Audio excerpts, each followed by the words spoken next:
Ya, jadi hari ini kita mau buat konten A to Z tentang dunia properti. Jadi nanti A, B, sampai Z. Nah, buat kalimat Kita mulai coba. dari aku dulu ya. Kamu ya? Oke. A. Aku punya rumah besar dengan kolam renang dan garden yang gede banget. Besar aja sih sebenarnya nggak cukup ya. Harus dibarengin dengan desain interior yang cakep sih menurut aku. Cakep plus cantik tentu salah satu syarat untuk punya rumah, dan tentunya jadi sesuatu yang great banget untuk keluarga. Dan kamu tahu nggak, kalau zaman sekarang itu ya rumah itu penting banget untuk dikasih desain interior loh. Iya bener banget, karena kalau nggak ada interior bakal boring dan bakal susunannya tuh nggak cakep. For information, ya kamu tuh harus bener-bener ngedesain rumah itu tuh dengan hati gitu, nggak bisa nyomot gambar sana, nyomot gambar sini gitu loh.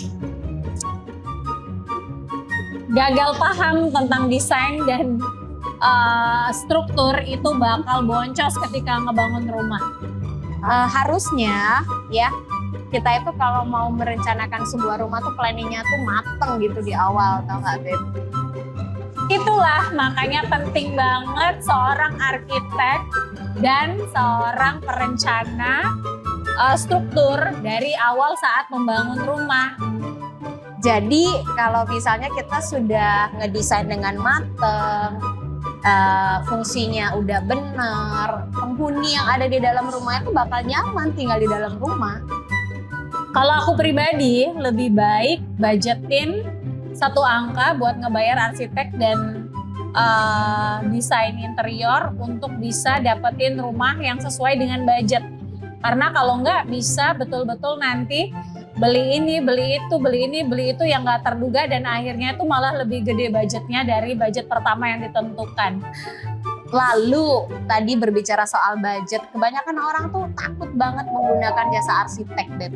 Jadi jangan takut, karena semakin kamu memplanningkan sebuah rumah itu lebih dini, didesain sama arsitek, justru boncos-boncos tadi itu malah berkurang, nggak ada gitu loh. Maunya banyak dan ruangannya itu betul-betul tertata rapi, jadi harus dimulai dari sebuah gambar layout. Kamu tuh maunya apa aja sih ruangan-ruangan yang mau dipakai sebelum kamu ngomong ke arsitek dan desain interior. Nah, bener yang kamu bilang tuh, Beb. Pokoknya jangan takut deh kalau mau bangun rumah. Pakai jasa yang benar-benar profesional dan expert di bidangnya. Karena sekarang tuh memang banyak Pinterest, gambar dari Google. Tapi kalau kita comot-comot tuh nggak serasi, yakin deh. Overlap budget tadi dari yang harusnya sekian itu bisa jadi lebih besar kalau nggak dibarengin dengan perencanaan yang matang, which is ya harus mulai dari gambar, layout, RAB itu harus betul-betul direncanakan dari awal biar kagak overlap. Parah sih, temen aku ada. Parah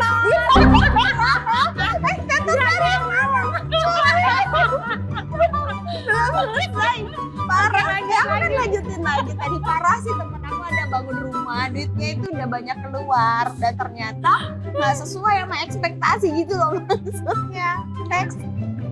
Quality dan kontrol itu penting banget saat ngebangun rumah.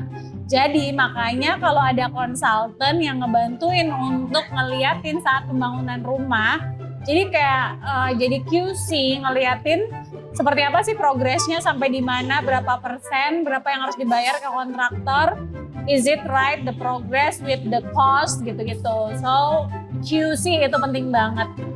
Rasanya kalau kita punya rumah ya dengan budget minim tapi sesuai banget dengan hati kita, itu kayaknya tuh tinggal di rumah kita tuh jadi kayak apa ya, bener-bener kita bisa menikmati waktu kita di luar aktivitas, kita balik ke rumah tuh jadi lebih tenang gitu, lebih nyaman. Saat ini itu memang semua desain dan susunan rumah itu tuh nggak harus di median tanah yang gede, tapi dengan media tanah yang kecil pun yang relatif mungkin di bawah 100 meter, tapi kalau itu jago ngedesainnya si arsitek dan si desain interior itu juga akan nampak spacious banget kok, dan rumah itu bisa nyaman banget, bahkan bisa double atau triple function. Tapi kalau disuruh milih, kamu better pilih rumah 2 lantai atau 1 lantai yang halamannya gede? Untuk aku tentu memilih rumah yang halamannya gede karena aku suka greeny area. Aku pengen ada backyard, aku pengen ada tanam menanam. Jadi rumah impian aku banget tuh adalah halamannya gede, ya at least minimal tuh 500 meter. Jadi kayak ruangan kamar dan ruangan anak-anak. Terus ketika ada acara gathering keluarga, ada gathering kantor, undang anak-anak kantor, open house tuh bisa enak, nyaman gitu. Dan bisa juga rumah plus kantor. Value rumah itu juga sebenarnya bergantung kepada beberapa aspek ya. Nggak selalu rumah dengan material yang mewah, rumah gede itu mencerminkan rumahnya keren gitu. Tapi rumah kecil minimalis kalau ditata dengan rapi juga bisa menaikkan value dari rumah itu tersendiri gitu loh. Waktu yang dipakai untuk bisa mendesain rumah dari awal itu akan membuat kita tinggal nanti di dalamnya itu menjadi waktu yang sangat intimate bersama keluarga. Jadi memang penting banget spending waktu untuk bisa merencanakan kebutuhan rumah dari mulai ruangan-ruangan dari awal sampai dengan pengaplikasian dari desain itu sendiri sampai ke rumah itu jadi. X. No. W. Udah value.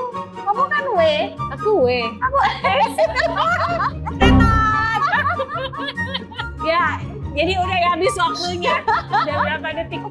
Ya, jadi itu tadi ya, walaupun ini dalam suasana yang puasa ya, jam segini tuh DHA udah berkurang, agak nggak connect ya, Tadi lumayan. suruh mikir masih panas-panas banget begini. Lumayan, nanti kita akan buat konten lagi. Semoga insight A to Z tadi membantu teman-teman untuk bisa merencanakan punya rumah yang lebih baik dan nyaman ke depannya. Meskipun rada-rada agak nggak nyambung tadi ya, tapi disambung-sambungin. Sebagian masih lah matching.